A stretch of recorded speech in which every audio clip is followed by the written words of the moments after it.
Members of the class of 2013, university colleagues, family, friends, and honored guests, please join me in welcoming the 47th Vice President of the United States, Joseph R. Biden, Jr.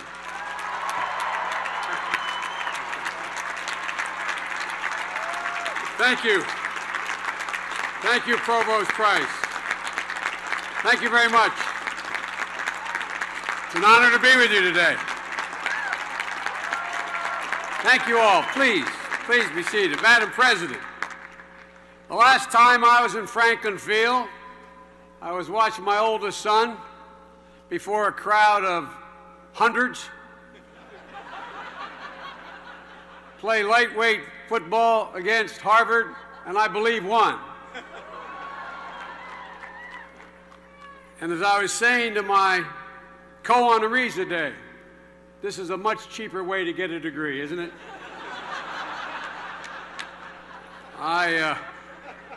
Madam President, thank you.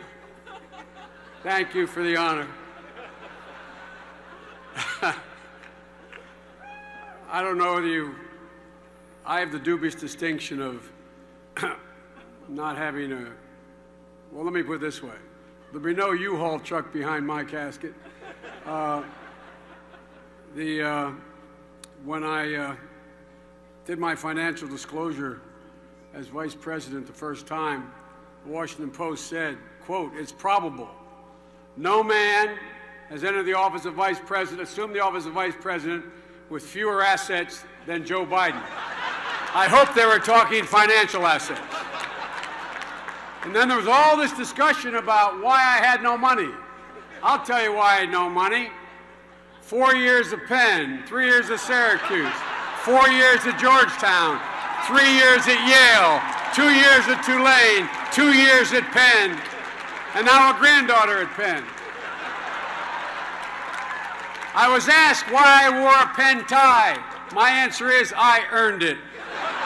I earned it. Faculty, distinguished guests, parents, grandparents, friends, all graduates, congratulations, and special congratulations and thanks to those of you who are going to be commissioned in the United States military today. You are about to join the finest group of warriors the world has ever seen. Ever, ever, ever seen. My hat is off to you. And to all the parents, I offer you special congratulations today. Not only have your sons and daughters completed an education at what my daughter and my granddaughter and my son both say is the finest university in America.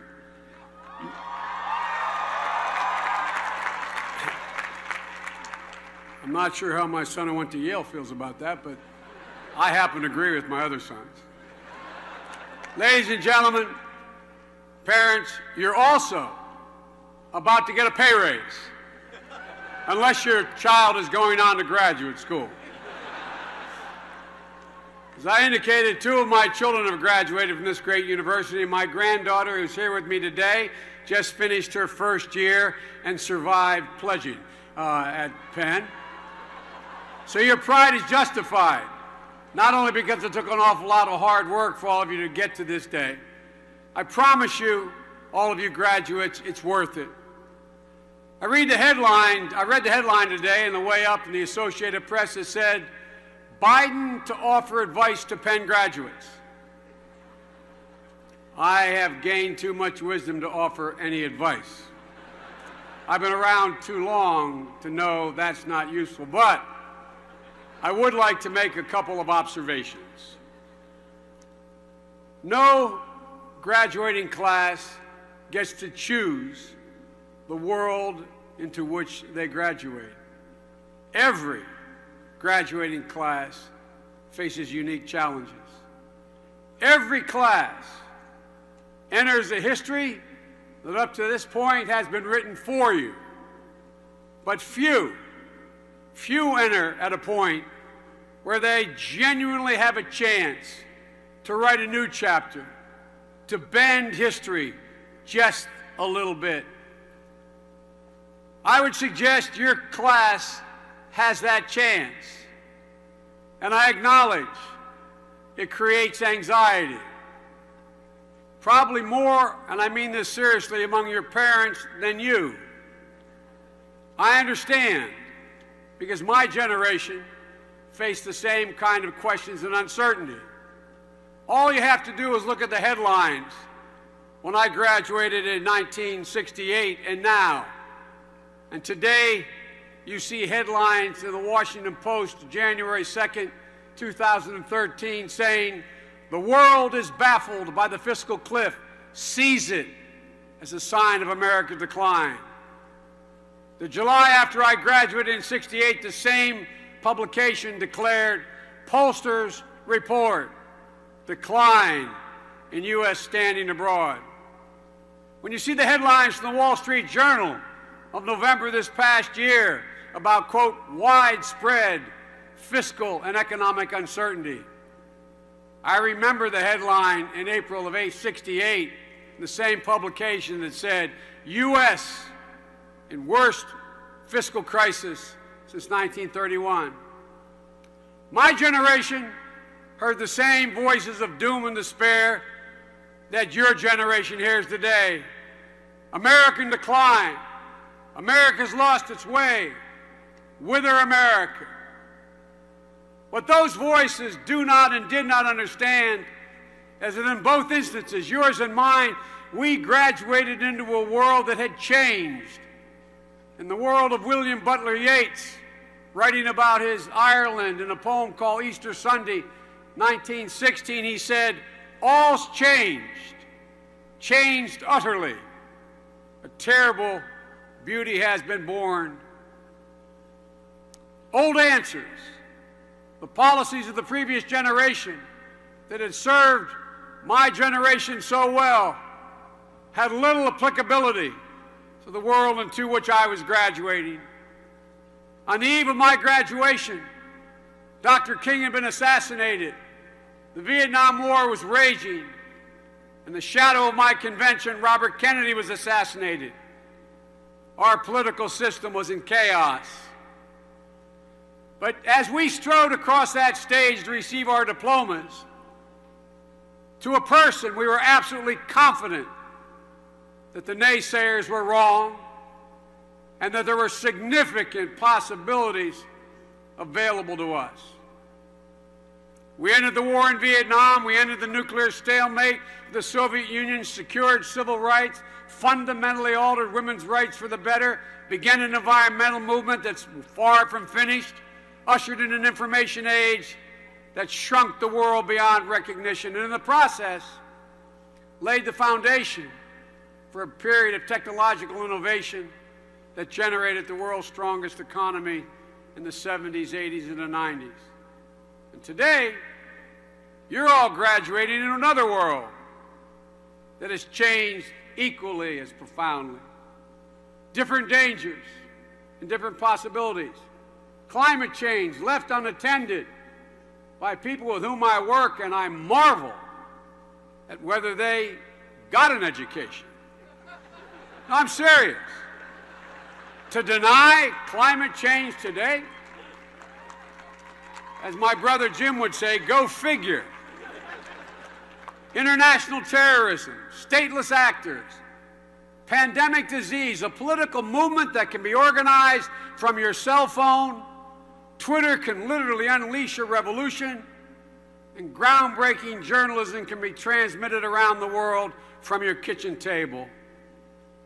Today's technology has transformed the way we interact with the rest of the world and among one another. There are more voices today than ever influencing governments and the course of events. So it should be no surprise why those who understand this world less well than you do feel uneasy. But I'm not at all surprised by the confidence you all feel today as you graduate from this great university. You are so much better prepared, and you've already begun to change things significantly, even before you've stepped off this field. Just look at what's happened since you've entered high school. The fundamental shift that's taken place in America with regard to the LGBT community. Fundamental. Now an absolute majority of the American people are fully supportive of extending all rights to the LGBT community, including the right to choose who they marry. 11 states have already moved on marriage equality. That's you. That's you. On immigration, there's now overwhelming support among the American people to bring 11 million undocumented men, women, and children out of the shadows on the path to earn citizenship. And that's all changed within the last 4 years. We've ended the war in Iraq, and we will end the war in Afghanistan. And economically, we regained our footing. Today, we're better positioned than any nation in the world to lead the 21st century. I love to hear people tell me how, to use the vernacular, China is going to eat our lunch. China is a great nation, and we should hope for the continued expansion. But ladies and gentlemen, their problems are immense, and they lack much of what we have. We have the best universities in the world. We have a legal system that's open and fair. We have the most agile venture capital system in the world. We lead the world in innovation and technology, all for a simple, basic reason. Steve Jobs, speaking at Stanford, was asked by a young man, "How can I be more like you? How can I become like you?" And Jobs famously answered, "Think different." You cannot think different in a nation where you cannot breathe free. You cannot think different in a nation where you are unable to challenge orthodoxy, because change only comes from challenging orthodoxy. And what you've learned at this great university and throughout this system is to challenge orthodoxy. That's why today our economy is still 2.5 times bigger than any other in the world. Our workers are 3 times as productive as any worker in the world. High-tech manufacturing is coming back to the United States, and your generation has already joined the ranks of those who are leading the world in innovation and job creation. And we're about to enter an era of breathtaking change and progress. We're on the cusp of innovations that will literally change the world. And some of the people who I had the honor of being honored with today with degrees can tell you more about this than I can, because they're already changing the world we live in. A world where there'll be superconductors capable of performing 1,000,000 trillion calculations per second, which is 100 times faster than any computer on Earth today. It will revolutionize science, medicine, applied technology. 3D printers able to restore tissue after traumatic injury, restore skin damaged by fire to unblemished skin. The ability to regenerate organs and limbs that have been damaged or lost, saving tens of thousands of lives and restoring our wounded warriors to their full capabilities. The ability in the near term of being able to engineer your white blood cells to attack cancer tumors and leave healthy cells untouched, allowing cancer patients to live out their lives without undergoing difficult and painful chemotherapy and radiation procedures. The ability to sequence the entire human genome in under an hour, delivering rapid, personalized medicine. Prosthetic legs, they're able to climb mountains. Prosthetic arms, able to play the piano.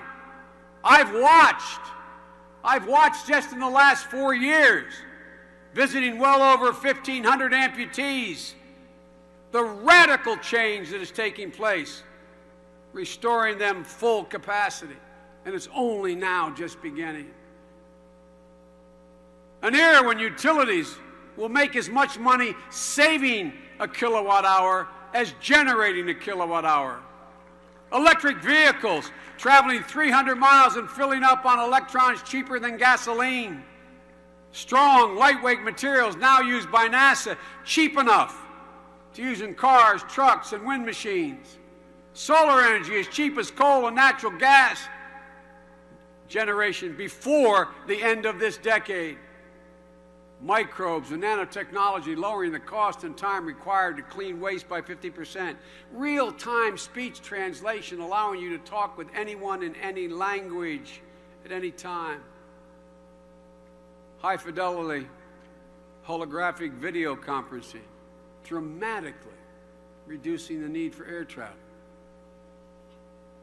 Automatically precise manufacturing, allowing us to create materials that are stronger than steel in a fraction of the way. Self-driving automobiles, reducing traffic fatalities by 80% while freeing up our commute times. A world in which hunger is vanquished by crops that don't need soil, water, fertilizer, or pesticides to thrive. I'm not making this up.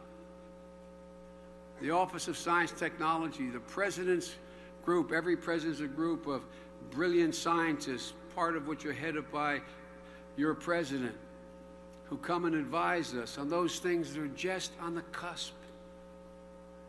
By the time you stand before your children graduating from this great university, much of what I said will already have happened. All these things are on the horizon, and all of it will not only change the way we live, but will create millions upon millions of new, good-paying jobs.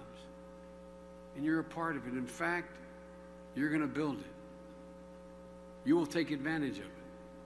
So today, for all the uncertainty you may feel, never forget, the future is within your control. Don't listen to the cynics. That's the only piece of advice I will give you, and of which I am absolutely certain. They're wrong about my generation, and they're wrong about yours.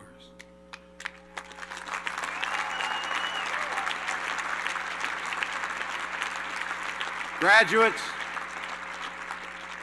there's a statement of history. It's never, ever, ever been a good bet to bet against America.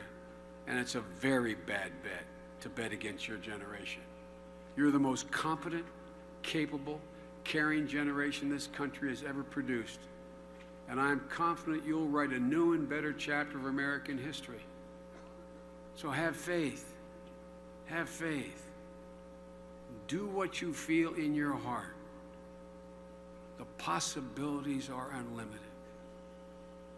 I spent 10 days with President Xi, the new president of China, at the request of then President Hu and President Obama to establish a personal relationship.